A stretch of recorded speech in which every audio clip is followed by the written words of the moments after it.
Hello, welcome to the Brainscapers with Brooks and Roots. I'm Roots. Today we're going to talk about one of my very favorite plants. I know I say that a lot, but this really is one of my favorite plants. What you're looking at are several varieties of lavender. Lavender is a woody perennial. What that means is that the foliage that's on the exterior of the plant kind of covers up the woodiness of the inside of the plant. It's very similar to something called Russian sage, which has a silvery foliage and also a woody base.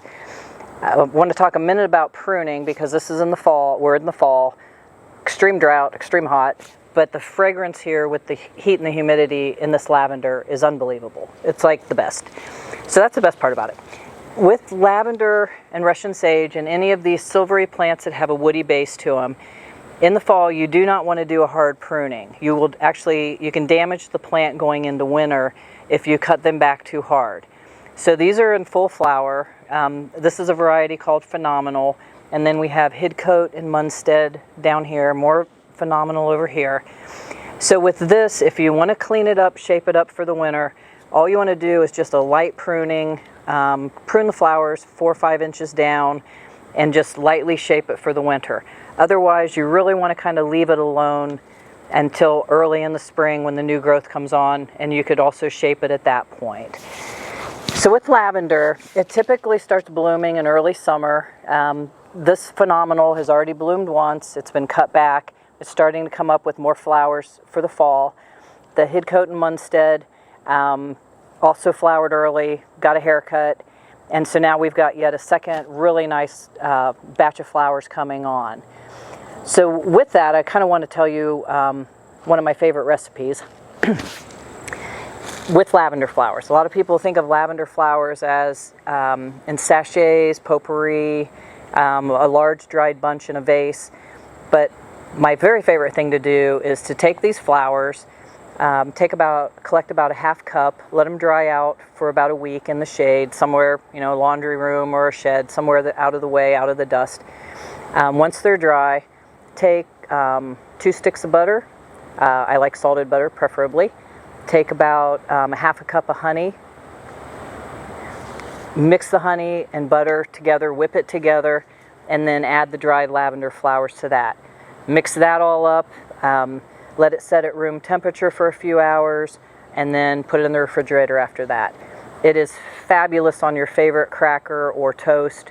Again, most people don't think about eating lavender, but I can't think of a better thing to put on a cracker or a piece of toast. So one more thing to use lavender for.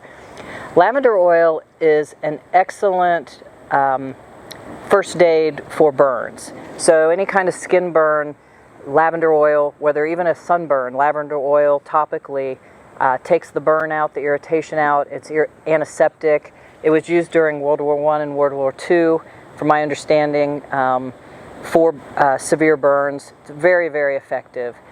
Lavender is just a great plant. Also, it's used a lot, the dried flowers in sachets or pillows for babies to help sleep. It's very relaxing, very soothing, just a great plant. Lavender has so many uses, from a landscape plant for like this particular area where it's a border, it has hot pavement, it's hot, dry sun most of the time. We're getting a little bit of shade now from this tree, but as the sun moves, it'll be hot again. And so any kind of hot, sunny, well-drained area, it's going to thrive and do fabulously. But also, from a culinary standpoint, you can cook with it. From an herbalism standpoint, use it as medicine. Just a great plant all the way around. So that's why we're here today talking about lavender. And I hope you plant some somewhere in your yard in a good sunny spot and just get many years of enjoyment out of it. Thank you for joining Brainscapers with Brooks and Roots. Please like, subscribe, and share it with your favorite friend, especially if somebody likes lavender and has never thought about cooking with it or eating it. Thank you very much. Have a great week.